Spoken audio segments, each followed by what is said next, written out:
Hello and welcome to Eat Your Backyard. This is my YouTube channel where I share my backyard food forest with you. And in today's video, I'm going to share how to build a food forest and hope to also give you some enthusiasm to maybe create a space in your yard that has something like a food forest. Now, I don't know if you have acres of land or you have maybe just a small sliver of land. I would say regardless of the space, there's an opportunity to grow food. But my little space here is about a quarter acre, and it provides me with enough area that I can lay things out and have a variety of food year-round. What is a food forest? What do I mean by food forest? Well, what I mean is a place where you can grow your own food that consists of a variety of different types of food that produce food for you year-round. That's what I mean by food forest. Now, if you're in a place where it's snow on the ground halfway through the year, well then that's probably not an option. But down here in Florida, we can do that, and I do that. So year-round, no matter when you're in my backyard, there's something to pick and eat. That was a goal of mine, which is a lot of fun. Your growing season may be a little bit more condensed, but still, that's what a food forest is. It's a place you can just come out and eat. And there's a variety of things, fruit and vegetables. And I would claim also animals, because that is an essential component of a food forest, in my opinion, would be manure. Now you can import that, but we'll get into that a little bit more in the rest of the video. So what are the key benefits of having a food forest anyway? Well, I can tell you one of the drawbacks. One of the drawbacks is it takes a bit of maintenance. You have to maintain it in the sense that if you have a small space, you have to make sure things stay open enough that you continue to get enough sunlight. You have to make sure things get water.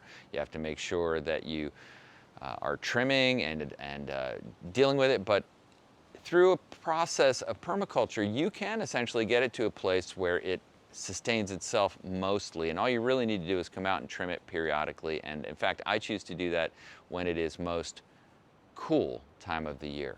What I'm setting out to do here is to have a thriving ecosystem, provide sustenance but also beauty year-round. And to me, those are the two big benefits.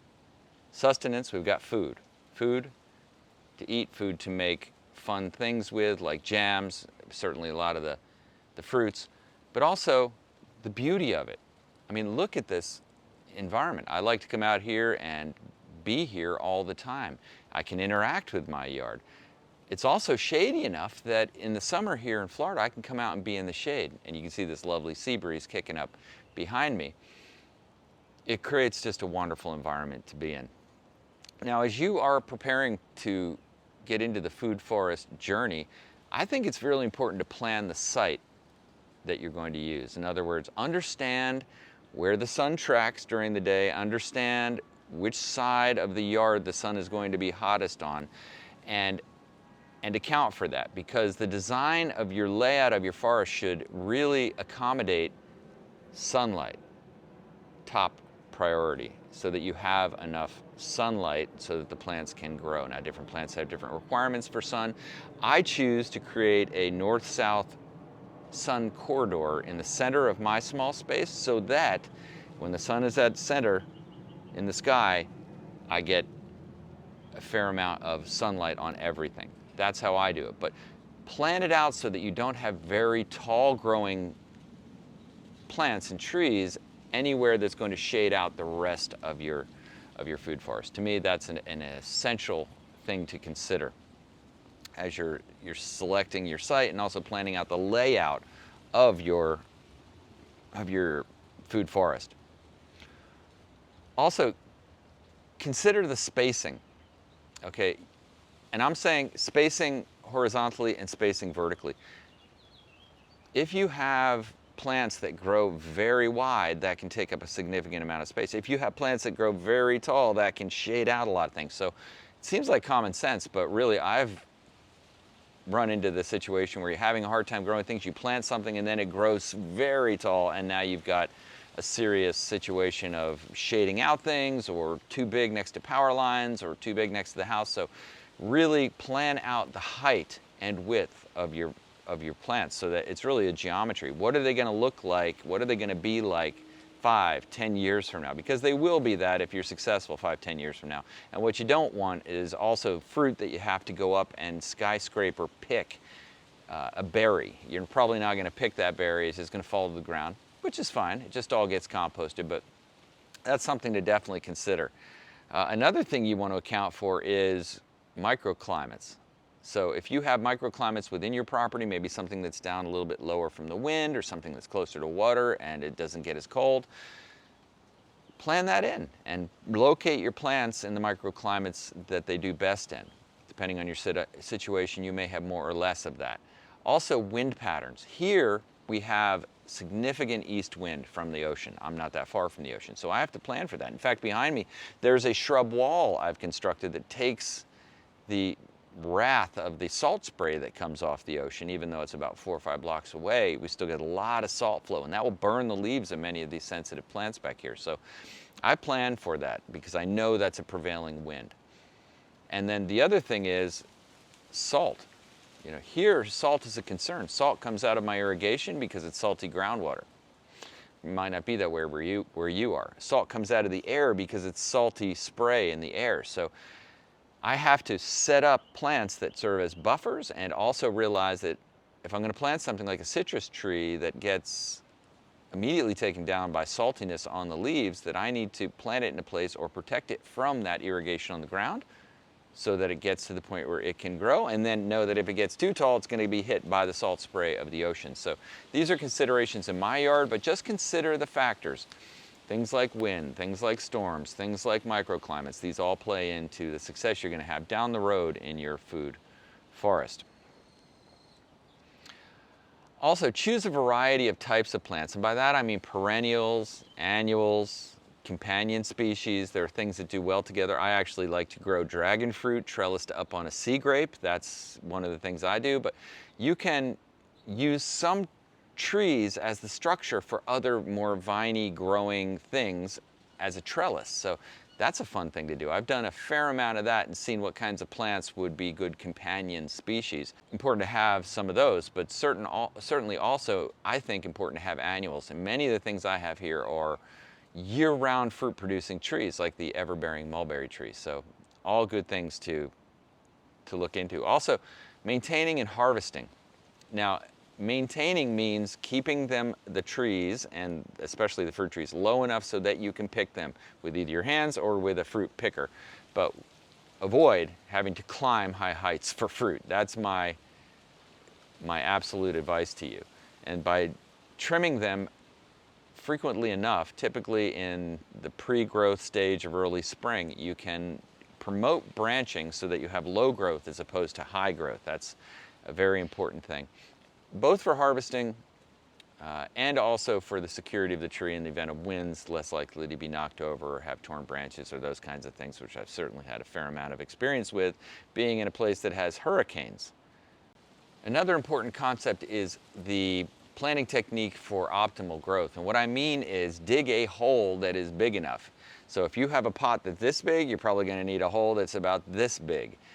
What I like to do is at the bottom of the hole, I leave it the soil that is at the bottom of the hole, but around the sides I mix around a perimeter of the plant that's at least as wide as the pot itself. I mix a 50-50 mix of the surrounding soil, which in my case is sand, and some kind of rich composted medium. I use compost for my compost bins, but you might use topsoil or a number of things. Just realize that you'll need to create that 50-50 transition to your soil in your yard. At least that's what I do.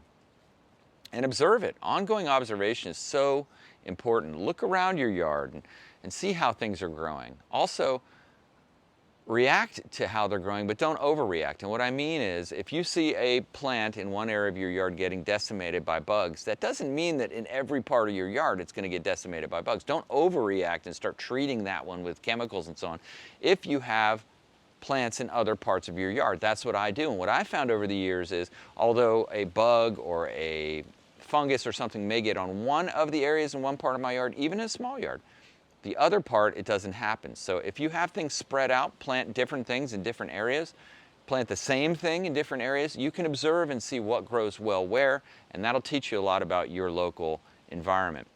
Now, in terms of in terms of early care, there are some things that are going to be super important for the success of your plants and your trees. One is watering. Make sure you keep them watered. You don't want to overwater many of these trees, like mangoes can get wet feet if you overwater them, but you do want to make sure they have enough so that they don't dry out. And be observant if you start to see the leaves wilting, get on them with some water, especially when they're young, because without that they're just typically not going to make it in the hot environment where I'm at, and probably similar in your area. Also, weeding.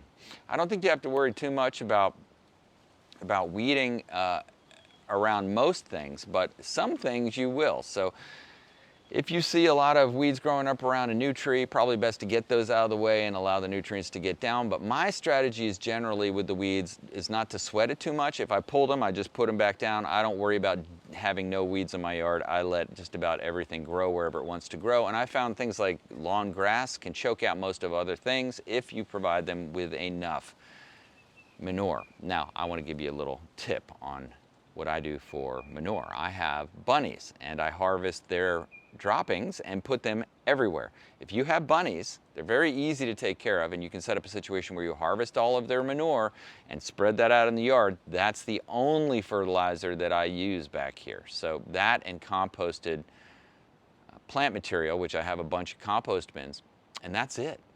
So I found that to be an excellent way to fertilize your yard.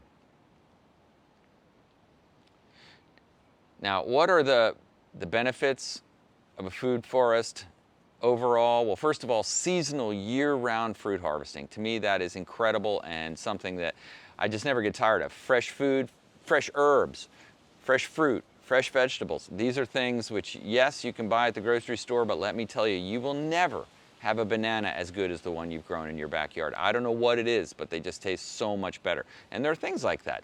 And also, every time I have people over to my yard for the first time, they just go, wow, whoa, can I eat that? Is that, it's just like this journey of discovery. And I think that's a cool thing, is that you've created a place of novelty and curiosity that people are naturally into and drawn to and curious about and can interact with and also be inspired by. The environmental benefits, I think, are fairly obvious, especially if you're going all organic like I have here. You're not, there's not a lot of runoff happening from my yard. It's all getting absorbed in. There's no artificial stuff that I'm putting, like pesticides or artificial fertilizers. So, that is excellent. Also, the fact that we're making air back here, that's a nice thing. And I think the last thing is that this is the kind of sustainable situation humans have always been in, where we could grow our own food. How many of you know how to make your own clothes, how to grow your own food, how to hunt an animal? These are all things that human beings have known how to do forever. And in the modern age, it's easy to get disconnected. Well, when you have at least a piece of it in your backyard, you're interacting with a much more natural situation that existed for us for a long time. And I think it just adds to a general feeling of contentment and ease with your environment. So for me, this has been amazing, and I hope you might choose to do it also. If you have your own food forest, please share that down in the comments. Please also check out all my other videos. Hope you go over to Hunnitap, Hunnitap, and check out my original music, which I stream live performance every Saturday night at 6 o'clock. Thanks for watching Eat Your Backyard. Have a great day and get growing.